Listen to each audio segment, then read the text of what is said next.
Hey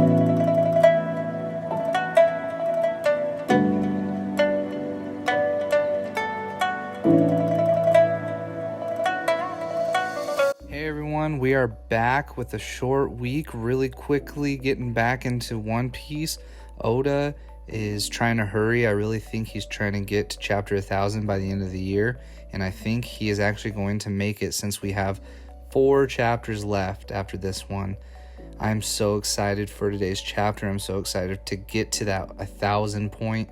I can't wait to see what he has in store. Hopefully it's huge. Hopefully it's a big reveal or just a awesome chapter full of surprises, or just a big standoff between, the 3 supernovas who are there, or possibly even more of them since there's more there, standing against Kaido and Big Mom, or something big like that.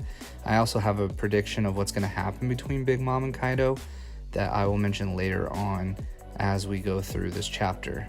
Like I said, the chapter is early this week, so I'm excited to get this out, get this review out, and have you all able to listen to this review.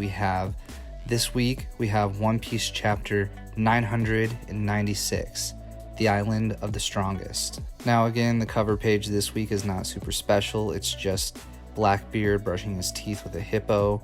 It was written in by a fan, so yeah, nothing very special about it, nothing important to the story, so I guess we'll just move on to the chapter.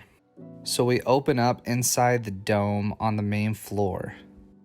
We pretty much go back to where we left off, where Tama saved Usopp and Nami.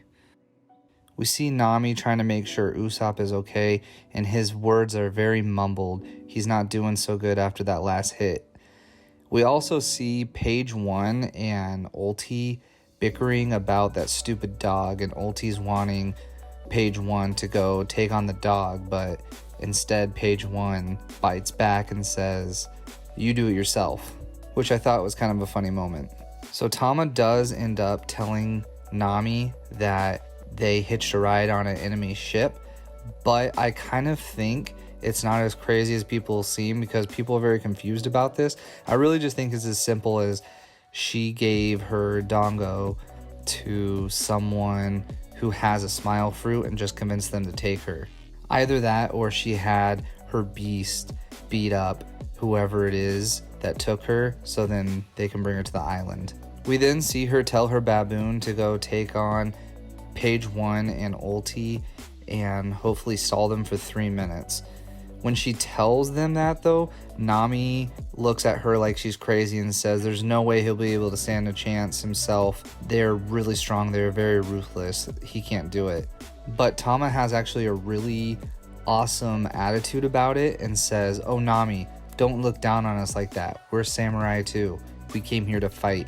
Which I really like that fighting spirit she has, because it kind of annoys me sometimes when, even though they're gonna lose, they still have the thought and the inspiration to win. And I love that mindset. I love that mentality. And a lot of great people have that mentality. Even at one point, Tom Brady thought like that. He thought, "Oh, I'm not as good as these guys, but I think I am." So even if he is not as good as they are, he thinks he is as good as them. Which that mindset and mentality obviously is amazing to see, especially in One Piece.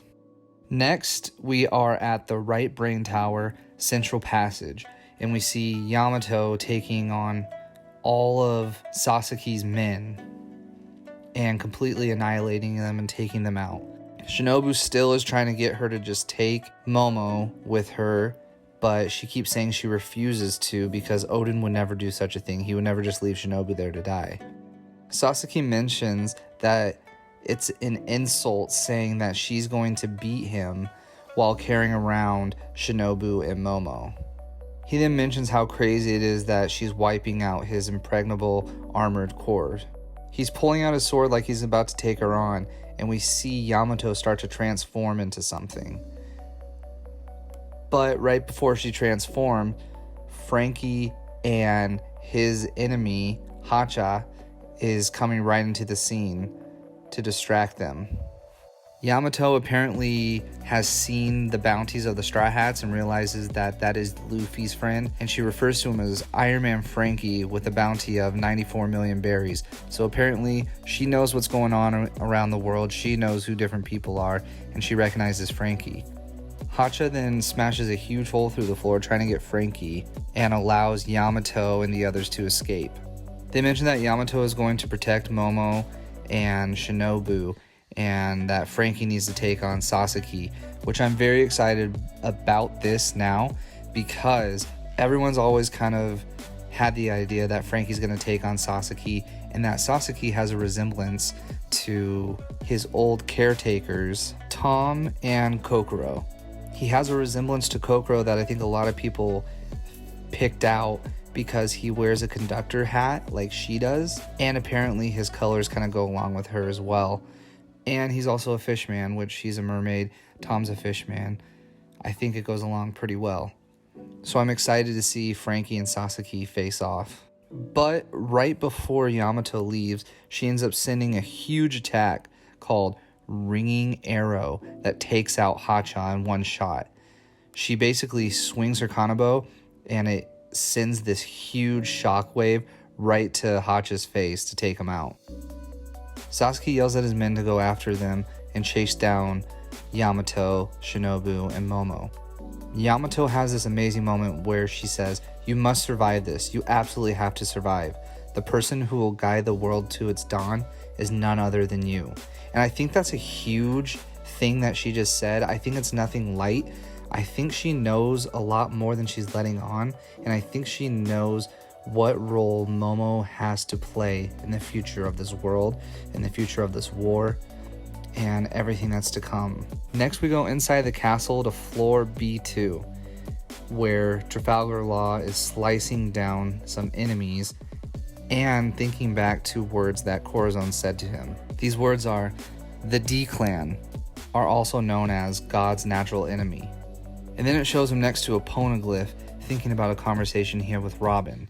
He tells her that his true name is Trafalgar D. Water Law and that he keeps it a secret. And he's only telling Robin because he trusts her. Now this dialogue is very interesting, and that's the reason why I put Law on my thumbnail. I was trying to think who had a very significant moment in this chapter, and I think Law's moment is so significant. That's why I put him in the thumbnail, because this opens up so much more for his character. I think a lot of people thought he was going to die, and if he dies at this point and just never learns D, I think that will be very sad. I think it will be something that will be missing from his character. And yeah, it could end like that, where he just dies and never learns of his name. But I don't think that is the case, and I think that's a good reason for him to keep moving on forward. Now, this moment with Robin, I think, is very awesome. I love that they talk to each other like this. I love that he trusts her with his name. I love that they had a moment where they're just sitting and talking, and it's a nice little flashback moment. So basically what happens is Robin says, "I'm surprised you also carry the D in your name." Law says, "I'm only sharing it because I trust you." Which Robin says back, "Thanks, I wish I could help, but I'm afraid I don't know any more than you do." Luffy doesn't care about it, but I'm also very interested in the D-Clan. So there's no way to find out other than following the red poneglyphs. And I think that's great because it kind of shows you that Robin understands that Luffy does not care about the D. He doesn't want to learn about it, but Law and her are both very interested, and it kind of gives them something to connect on. And hopefully they can move forward working together to figure out what the D is. Robin also mentions that the way they're going to find out and follow the red poneglyphs are by taking down the Yonko, because they have the red poneglyphs, although it won't be an easy task. Law then states that the poneglyph that he just found is not a red poneglyph, and it's not what he needs. He also has this great panel of himself saying, "Corazon, I need to find it, the meaning of the cursed destiny of mine." And I really can't wait to see what happens with Law. I think a lot of bigger things are going to happen with him. More than we know, more than we understand. I think his character is just beginning to build. I think there's so much more in store for him. And everyone who's upset with how his character has been handled and how Luffy's got all the shine. I think Law has a huge role to play in the future, and we're going to see what exactly that is. Next, we go inside the castle, floor 3, to another supernova, a top captain, Eustace Kid. Eustace is taking everyone's swords and weapons and all the metal he can to gather enough for his huge mechanical arm. And he asks Killer, hey, do you think this is enough? And Killer's reply is, hey, we're going up against a Yonko. We need all the help we can get. There couldn't be enough preparation. And Kid has a menacing look on his face saying, that's right.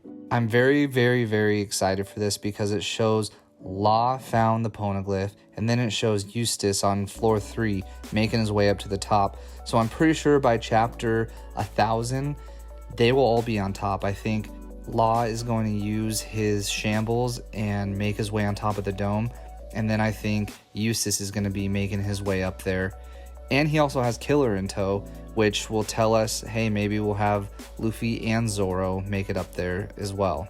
Next, we go to the Skull Dome, the rooftop, and we have Kaido just wailing on all the scabbards. And I think this is going to happen within the next 2 or 3 chapters, where Kaido is just going to completely annihilate them, take them out.